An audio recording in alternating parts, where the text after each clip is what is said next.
Now I'm going to go through the procedure of how I've got the filtered style and the non-filtered style. It helps if you do yet again have the software that gives you the low pass, band pass and high pass. If you haven't got that, then you can flip this with the EQ. You've laid your drums and you've laid your chop sample down, you know, like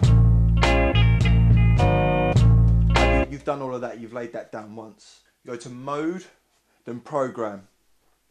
Then you scroll down to program copy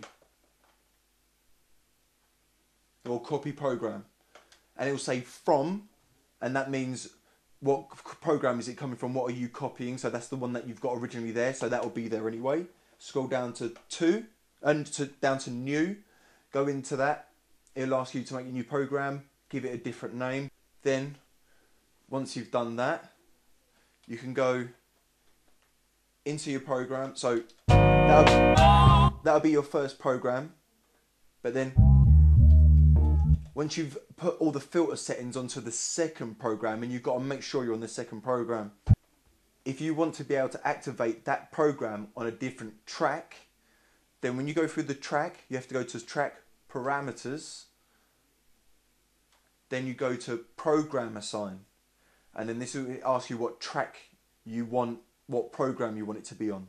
So you scroll over, make sure you're on the right track, and then flip it over to the new program that you have just copied. As I said, that program that you just copied, hopefully you should have the filtered version on there. On the original version, you may want to take up the low end on there, so that it becomes two halves of a sample, but you can lay them back over the top of each other. You can lay the bass with the sample. So I've got to the point where you've actually copied the chops, because you may have done some complicated chops and you don't know how to relay them down all over again with the new program. Go to mode, then go to pad 10, which is the sequence edit. Then you go to copy events. So you've got the right sequence, they should be on that already. Make sure the track is the track that you're copying from. That will be from the program 1 track that you've got.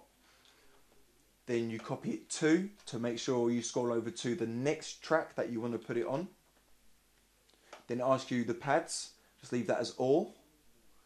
Then it will say in after that, just leave that at 1. Then you've got the out, put that to the amount of loops that you've got. If you're not sure, just press numeric, then 999, that should work. Then scroll down to do it.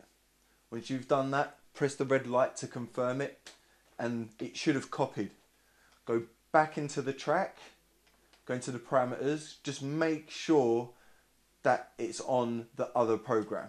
Just make sure you got it in copy program, and voila, you should have two of the same sample but different filters.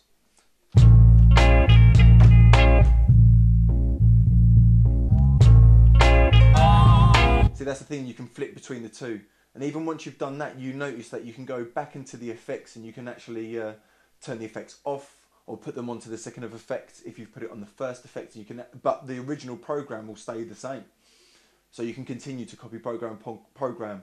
If you're worried that that's going to take up a lot of space, it actually won't take up any space. All you've got to do when you save the program is mode, save.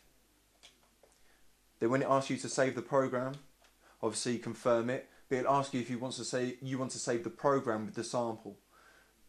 Go and scroll over to program only, because the first program should hold all the samples that the second program has. So I suggest when you make the first program, you upload all the sounds that you want. Even if they share the same mute group, they still won't go against each other because they're in two different programs, so you can still overlay them. Well, I hope you enjoyed. Peace out, humble. Hope it helps. Peace. You won't ever